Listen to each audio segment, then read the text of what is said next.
Paulo César Paulino e Silva, entrevistados por Marcos Terra e Felipe Rocha. São Paulo, 20 de abril de 2017. Entrevista no PSCH HV 557.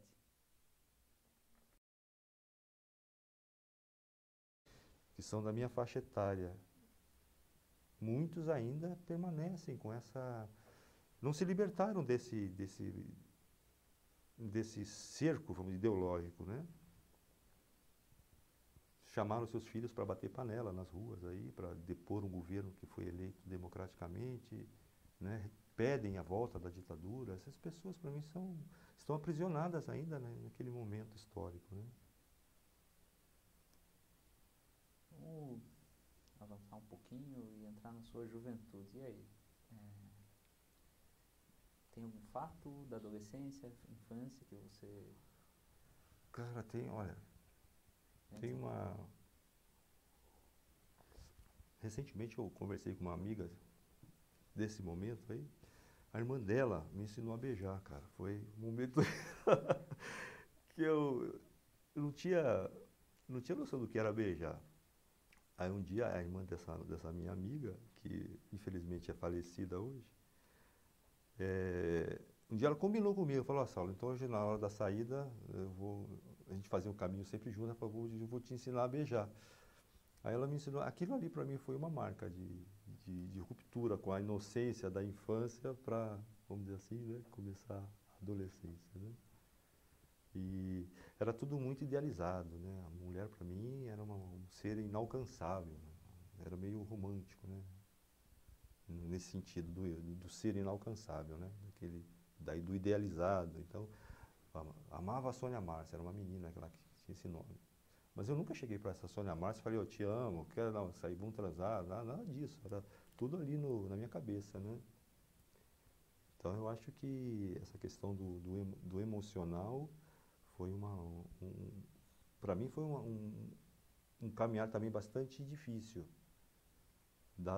Sei lá, tinha medo do beijo, medo do abraço, entendeu? Esse primeiro beijo despertou. De uma certa forma, sim, né? Porque foi um rompimento, né, mano? O cara ali que eu era uma criança muito reprimida, então só ia para a igreja com a Bíblia embaixo do braço, eu não tinha vida social, não tinha isso. Era tudo muito marcado, né? E tudo muito pré-determinado. E as minhas fugas imaginárias que me davam um certo fôlego, quando eu imaginava na Lua, a distância de um planeta. Então eu procurava coisas que vamos dizer assim, me levassem me deixassem distante daquele mundo opressor, né? Esse primeiro beijo resultou em namoro ou como Não, foi apenas um treinamento mesmo. Ficou nessa questão mesmo, não teve. Foi bem sucedido o treinamento? Parece-me que foi, viu, rapaz? Porque, apesar de estar com muito medo, né? A molecada naquela época, ele era muito... É interessante como muda de geração para geração, né? Falar em beijo naquela época era uma coisa meio para adulto, assim. A criança não tinha... Se tinha, não fazia parte do meu mundo, né? Então, eu não... E como que você saiu da experiência? Quais são as impressões? Olha, eu vou te falar, eu devia ter uns 12 anos, cara. Eu fui dar o segundo beijo aos 18, então quer dizer... Ai, rapaz, eu tive muito problema, assim, em relacionamento, muito fechado, muito tímido, então isso me afastou muito né, dos relacionamentos pessoais, assim, durante um tempo. E aí, a gente atravessa esse período, vamos um pouco para sua juventude. Como foi o primeiro namoro, assim? Imagina que foi dos 18, daí... Eu sempre começo, quando eu falo em juventude, cara, me veio uma música do Flávio Venturini. Não sei se você conhece, Nossa Linda Juventude. Página de um livro bom. Eu vejo com então, quando eu há esse rompimento com o mundo opressor do protestantismo, e entra nessa fase, para mim é o melhor período da minha vida. Então eu passei a me relacionar melhor com as mulheres, né? Isso aqui, o violão, foi uma estratégia que eu encontrei de me aproximar das mulheres, né? Nunca fui um bom papo, assim, um cara sedutor, né, como se diz. Nunca fui, sempre fui um cara muito reservado. Então, quando eu ia nos encontros, conversar com os amigos, levava o violão, então era uma forma de quebrar o gelo e me mostrar um pouco, né? Como que era essa juventude com os amigos, passeios? Então, Marcos, olha, eu posso dizer que isso começa para valer de uma maneira. Porque até o ensino médio, os meus grandes amigos eram japoneses, que não falavam português. Você imagina o que amigo é esse? Como é que a gente se comunicava meio por gesto, meio monossilábico, né? Tem o Pedro Adania, um cara que me marcou, o Cláudio Matsu. Eu era da equipe de tênis de mesa, eu sempre gostei muito de jogar tênis de mesa e jogava bem. Era o único não nipônico que pertencia ao clã dos, né? Mas assim, o nosso relacionamento era muito infantil e não tinha muito diálogo. Então, isso se rompe quando, no ano de 1980, 82, eu prestei para Educação Física na Universidade de Mogi das Cruzes. Cara, aí foi... O primeiro ano ainda fui meio comportado. No segundo ano, eu conheci um pessoal do PT. E aí eu me envolvi com movimentos, comecei a me envolver com movimentos sociais, né? Uma dessas pessoas com as quais eu fiz amizade do nosso grupo lá da Educação Física, a gente fazia tudo menos exercício, né? Tomávamos todas, saíamos para as baladas à noite e tal. E eu passei a ter uma vida, vamos dizer assim, mais livre em termos de relacionamento e de poder, vamos dizer assim, me expor mais na casa de origem dos meus pais, mostrando que aquele caminho que eles tentaram me direcionar não era o que eu realmente queria para a vida. Mas esses rompimentos, eles são sempre muito difíceis, muito traumáticos, né? E uma dessas pessoas, Rubens Xavier Martins, ele vive hoje em Diadema, foi um dos caras que me falou, Saulo, você é um cara que toca, por que você não mostra isso para as pessoas, né? E uma noite no Bexiga, o Bexiga na época era um bairro muito boêmio, eu não sei hoje, acho que seria uma Vila Madalena hoje, né, o Bexiga. Hoje eu acho que é meio decadente o Bexiga à noite. Nós íamos para a noite, tomar cerveja, nós adorávamos tomar pinga com mel e íamos fazer um tour ali cultural e ali eu descobri que eu tinha um potencial artístico que poderia ser mostrado com uma certa qualidade, né? E que isso talvez pudesse ser um caminho de vida. Naquele momento eu achava isso, né?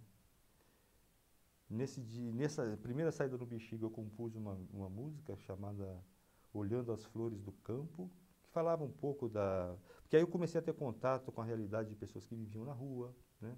O artista desconhecido que fazia as suas poesias e saía vendendo de mesa em mesa. Então essa realidade eu acabei sintetizando numa música que posteriormente lá passou a fazer parte do nosso grupo.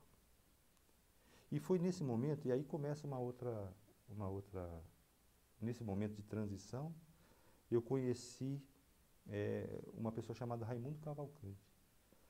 Raimundo Cavalcante, ou Seu Raimundo, como eu sempre carinhosamente o chamo, era um músico cego.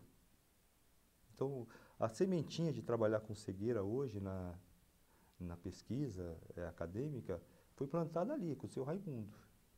Ele era um contrabaixista, não, acho que era contrabaixo acústico que ele tocava, depois passou a tocar cavaquinho e tal. E nós conversávamos muito, né? E Seu Raimundo contava muito das histórias de vida dele, eu ouvia muito. E me chamava muito a atenção, falava, poxa, como é que será que o Seu Raimundo lembra como eram as cenas da juventude dele, como é que eram as cores, e ele escrevia, e nos poemas, eu vou até fazer uma referência, não sei se está aqui ou está no outro, eu faço uma homenagem a ele nesse meu trabalho acadêmico, E ele fala aqui, ó, essa poesia ele escreveu e me deu, e me chamou a atenção isso naquela época, lá atrás. E muitos anos depois eu coloquei uma homenagem que eu fiz a ele nesse trabalho. Ele escreve assim: o inverno chegou com sua frieza e a natureza tristonha ficou, até mesmo o sol, para eu continuar os meus estudos. E quem bancou essa minha ida até lá foi um amigo vereador da cidade de Cuiabá, porque eu não tinha dinheiro, era um Durango. Quer dizer, era mais Durango do que sou hoje. Continuo sendo. Chegando lá, não consegui passar da assessoria. O cara me barrou na assessoria. Falou que não tinha bolsa, que não era possível o Florestan Fernandes me ajudar, etc. Aí eu volto para São Paulo, procuro a reitora da faculdade, da universidade. Lá tem a pró-reitoria, ou pelo menos tinha, né, a pró-reitoria comunitária, que era para atender casos de alunos com baixa renda e que não podiam pagar, que era o meu caso. E ela falou assim: olha, o Florestan Fernandes, ele escreveu para a universidade, mandou uma carta dizendo que você esteve lá e que a universidade, por ter uma filosofia filantrópica e social, deveria me acolher aqui com uma bolsa. Isso ela contando. Só que ela era meio desbocada, eu vou abrir um parênteses aqui, aí ela fala assim: só que esse filho da puta, ele já deu a bolsa para os apadrinhados dele. Mas eu te faço uma proposta. Você vem trabalhar com a gente aqui, faz um estágio na reitoria e você paga o seu curso fazendo esse estágio. E aí eu fui trabalhar na reitoria. E aí foi muito bacana porque eu passei a ter contato com outras pessoas de um outro nível, ver como funcionava a universidade por dentro. E na ocasião nós tivemos a oportunidade de organizar o primeiro concurso universitário livre de poesia Brasil-Portugal, que me colocou em contato com muitas pessoas interessantes de dentro e fora do Brasil. E eu acho que esse foi o grande descobrimento que me fez decidir e falar: poxa, Saulo, realmente a academia é o lugar que você se encontra. E passei a investir na vida acadêmica a partir daí, né? E aí veio o mestrado, terminei a iniciação científica, aí eu fiz o mestrado em língua portuguesa e depois fui orientado a fazer a linguística aplicada nesse trabalho com cegos, né? E mais recentemente eu tive o convite para fazer o pós-doutorado na Universidade de São Paulo, que é o que eu estava conversando contigo ali, sobre a audiodescrição, que é um destaque desse meu trabalho de doutorado, né? Você consegue compreender essa linha do tempo, desde as mudanças do curso até os temas que você foi assimilando nas suas pesquisas, principalmente essa questão Você conta que foi na PUC que você descobriu que você, de fato, seria um pesquisador. Isso, foi. Mas e o tema? Como veio? Como veio essa... Olha, até o mestrado, Marcos, a minha ideia era trabalhar a literatura portuguesa. Talvez influenciado por aquele momento do concurso. Eu gostava muito de Virgílio Ferreira, Ferreira de Castro, o momento do modernismo da literatura portuguesa, que evoca justamente as questões sociais. Eles procuram resolver essas questões, ou responder a essas questões. Mas aí, o que aconteceu? Nesse meio tempo do mestrado, eu estava iniciando o mestrado, esse meu pai sofre um acidente. Ele cai de cima da casa e tem uma ruptura de vértebra. E de cara ditador absoluto, que mandava em tudo, ele passa a ser dependente porque ele fica tetraplégico, paraplégico. E passa a ter uma outra relação dentro de casa. Quem assume as coisas, a voz de comando é a minha mãe, que sempre tinha sido submissa até então. E isso me despertou para a questão do que é ter um deficiente, o contato diário com uma pessoa com deficiência que não era deficiente, né? E isso começou a gestar um incômodo. Eu queria trabalhar alguma coisa que me respondesse essa inquietação, né? E, ao mesmo tempo, isso me fez resgatar lá atrás o contato com esse seu Raimundo.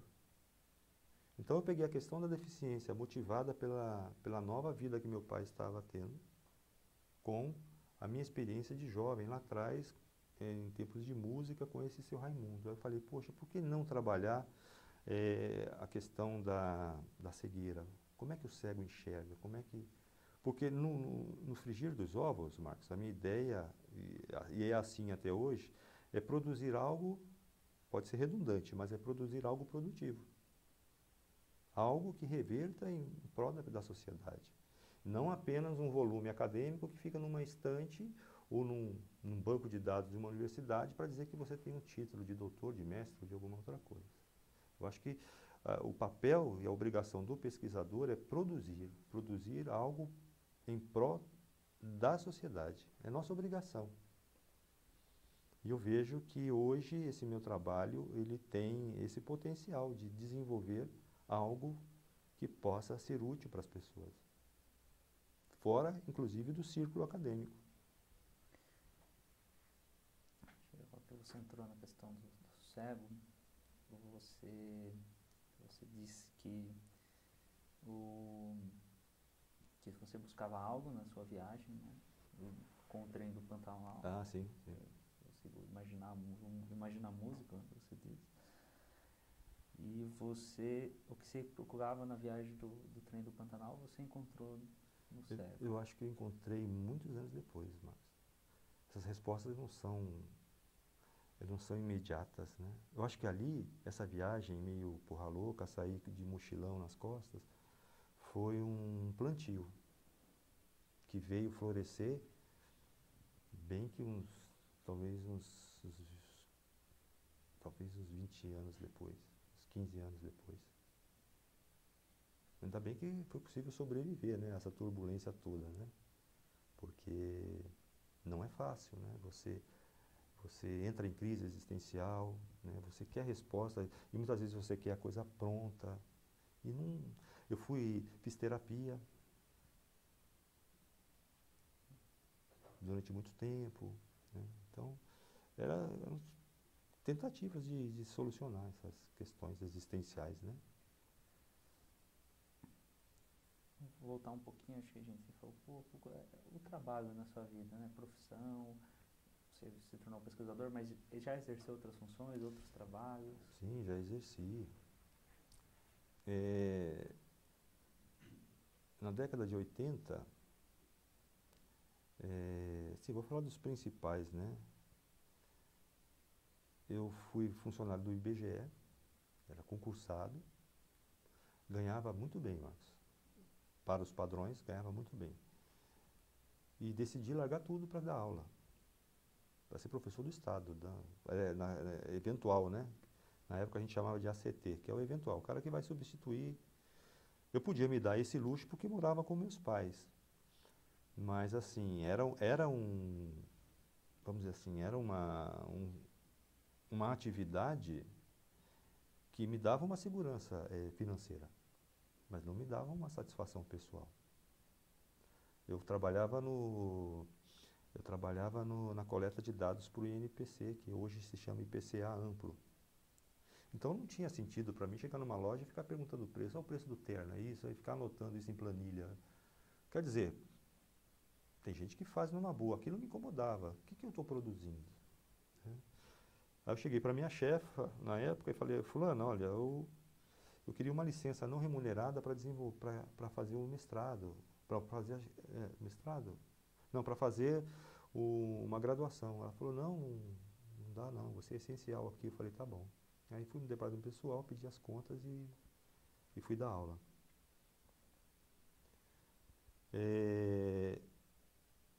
Posteriormente eu fui trabalhar na Universidade de São Paulo, na USP. Trabalhei no museu, no Museu de Arte Contemporânea. Era auxiliar de biblioteca. E vivi um paradoxo. Por quê? Porque eu queria seguir a carreira acadêmica na PUC, ganhava muito mal na USP, então, quer dizer, eu trabalhava numa universidade pública para pagar uma universidade privada para me sustentar.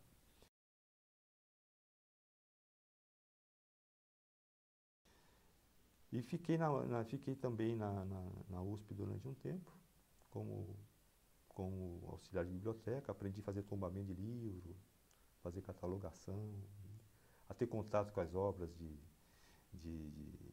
com as obras de Brecheret. A gente vai conhecendo, né, o mundo da cultura. Você vê que ele é muito amplo, né? E uma coisa que me questionava muito, essa questão da arte contemporânea, eu ficava pensando, que maluquice. O cara bota uma bolinha em cima de um quadrado, ele diz que aquilo é arte. Aquilo para mim era muito difícil. Entrar na perspectiva do artista, de interpretar algo tão abstrato, né, que é a arte contemporânea, era muito complicado. Mas foi uma experiência bacana. Mas aí eu saí da USP, voltei a dar aula, fui para a sala de aula, e de lá para cá eu vivo dando aula e fazendo pesquisa. Como que foi o seu primeiro dia em sala de aula como professor? Olha, tem dois momentos. A primeira vez na minha vida que eu fui dar aula, eu fazia ainda sociologia. Eu fui dar aula numa escola dentro da Coab, que não tinha vidro, não tinha porta, e os alunos convidavam a gente para fumar maconha com eles durante a aula. Esse foi a minha primeira... E eu imaginava que o dar aula era algo muito, vamos dizer assim, muito formal, né? Muito... Você chega dando as regras e não é isso, né? A gente aprende que não é isso. Você constrói, a aula é construída todo dia. Ainda hoje, para mim, é assim, funciona dessa forma, né? E eu acho que você fazer parte da formação do ser humano é fundamental. Assim como o Ernesto ficou na minha cabeça até hoje, ele é vivo, porque ele vive na minha vida. Enquanto eu viver, ele está vivo. Eu acredito que eu tenho contribuído para outras pessoas serem bons profissionais, boas pessoas, bons pais, né? Bons brasileiros, né? E acredito que a vida funciona dessa forma.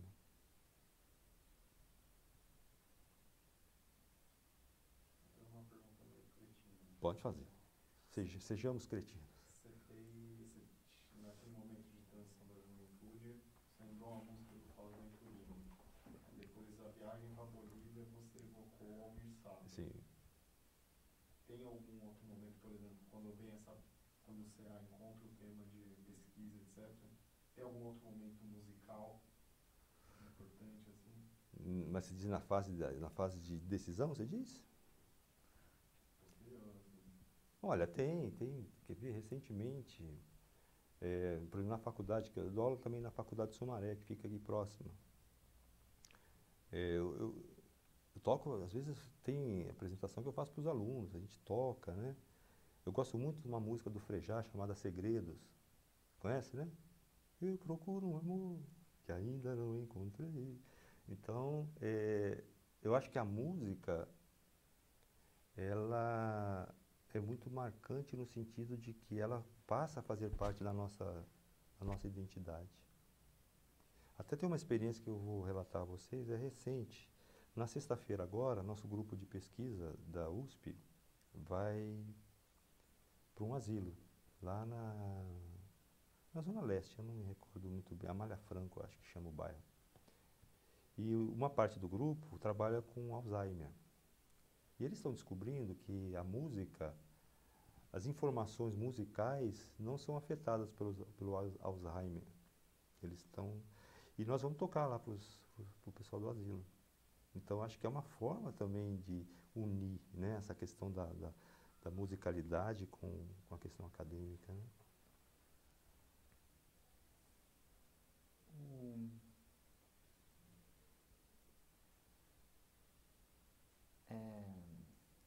Algum fato muito importante, mais algum fato muito importante na questão durante como aluno ainda, durante a faculdade? Olha, Marcos, durante a faculdade, olha, uma coisa muito bacana, são sempre paradigmas, né? Dois professores na universidade que me marcaram muito. Quando eu falo universidade, é a PUC, sem levar em conta a formação anterior. A primeira, nós tínhamos um professor, não nós, mas o jornalismo da PUC tinha um professor chamado Flávio de Jorge. O Flávio de Jorge era um cara assim, ele era um cara todo desarrumado, os padrões, então ele usava aqueles ternos tudo marfanhado, assim, meio camisa meio para fora da calça, assim, um senhor, cabelo grisalho, né, italiano, bem liso, assim, Então a aula dele era a seguinte, ele dava aula de romantismo no jornalismo. Nós abandonávamos as aulas de linguística, não sei o quê, e ia para assistir a aula do cara. Primeiro, ele dava aula de porta aberta, ele sentava com os alunos lá, fumava durante a aula toda, o cara era uma chaminé. E recitava poemas gregos, recitava poemas latinos e escrevia tudo no original, na lousa. Então era um cara assim que nos fascinava. A gente ia beber a sabedoria do cara, né? Isso para Flávio de Jorge. Me marcou bastante. E o segundo, a gente ficava na folia de sexta para sábado, porque nós tínhamos aulas sábados, 8 horas da manhã, com o Mário Cortella, que é esse cara hoje, que hoje é uma estrela aí, bastante. Mas na época era apenas um professor da PUC. Então nós íamos assistir a aula de filosofia da educação com ele. Não, filosofia da religião. E era um cara muito interessante, o Mário Cortella, porque ele chegava na sala, ele usava, na época, não sei se vocês já ouviram, o pessoal usava uma capanguinha, que era uma bolsinha amarrada aqui, uma bolsa aqui, os documentos, o pessoal usava chamar capanga. Um giz,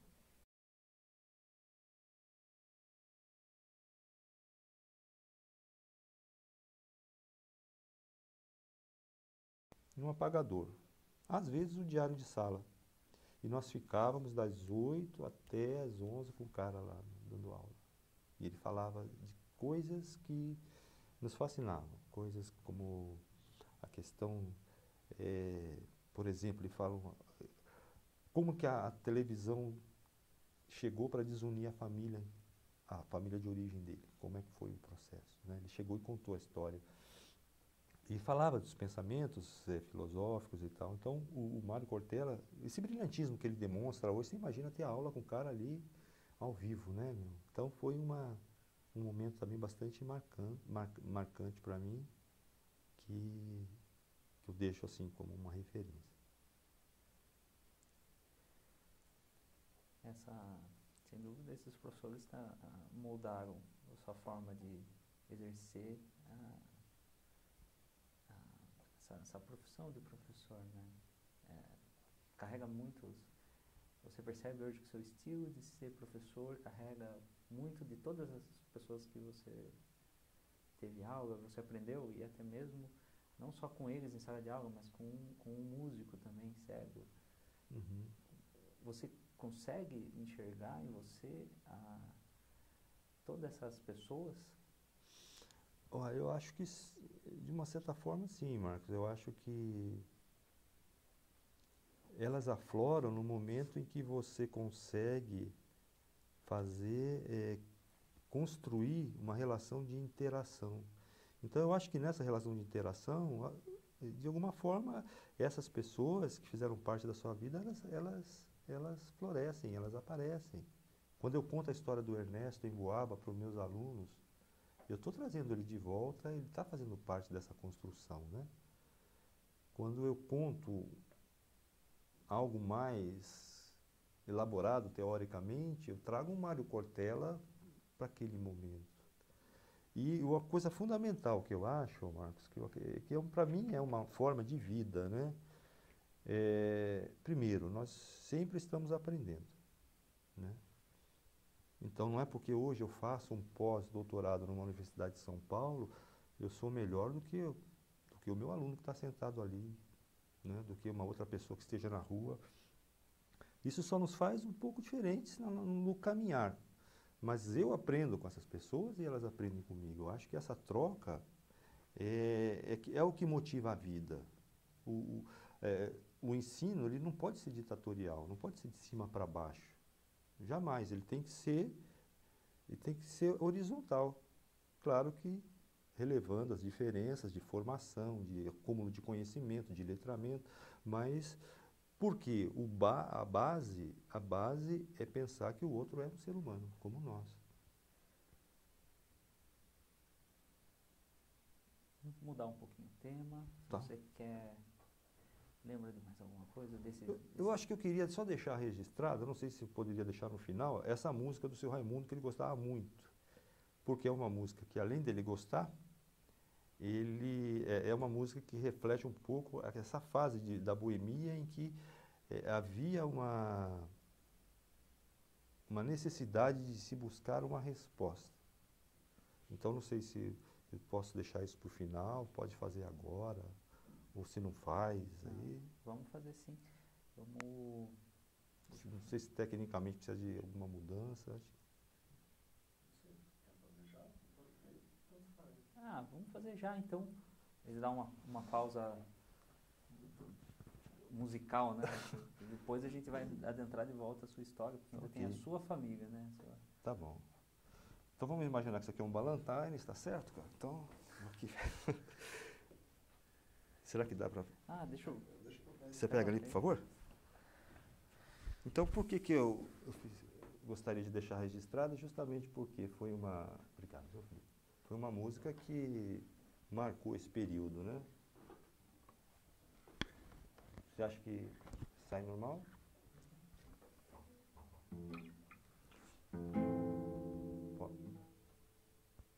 Vai. Então chamava-se essa música Copos Vazios, posteriormente chamou E a Noite Termina Assim. Então ela reflete um pouco essas andanças nossas pela noite, talvez em busca de nós mesmos, né?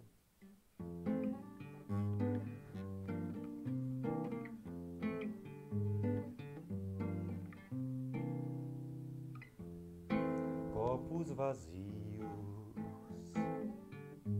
sem esperar ilusão,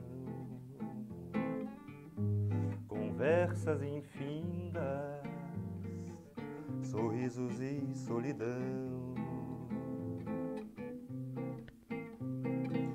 Mais um cigarro acabado, na madrugada sem fim. Um homem sozinho que pensa, amargurado de dor, nos botiquins desta vida. Mais um freguês com seu gin, sem o dinheiro pra conta, e a noite termina assim.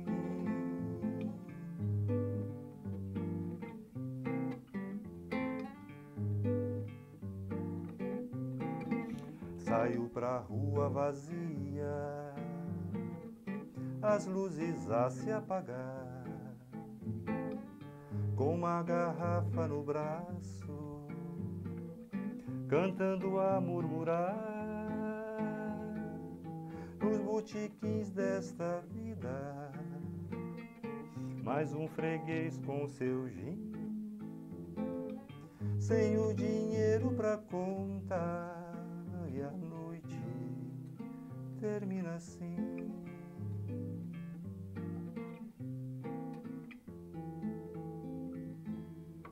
Então essa era a música tema lá que nós saímos à noite e retrata de fato, né, essa solidão da existência humana, né, de querer buscar respostas, né. Vocês tocavam na noite mesmo? Algumas vezes tocávamos na noite. Tínhamos, assim, algumas apresentações, né? Mas normalmente eram em espaços alternativos, porque éramos meros desconhecidos, né? Mas às vezes tinha uma boquinha num bar, assim, a gente ia tocar. Teve alguma dessas apresentações que foi bem bacana, assim, foi marcante? Dessas apresentações, eu acho que teve uma bastante interessante, que nós fomos a um festival na cidade de Pauçu. Vocês conhecem? Conhece? Foi lá de Ourinhos. E fomos de trem, só que o tipo de música lá era diferente, fomos tocar música regional. Mas foi bacana, porque nós fomos com um grupo, né? Todo mundo devidamente uniformizado de petista, né? Aquele bando de gente meio porra louca. Mas era meio Woodstock fora do tempo, né? Mas eu acho que são experiências que vão marcando e que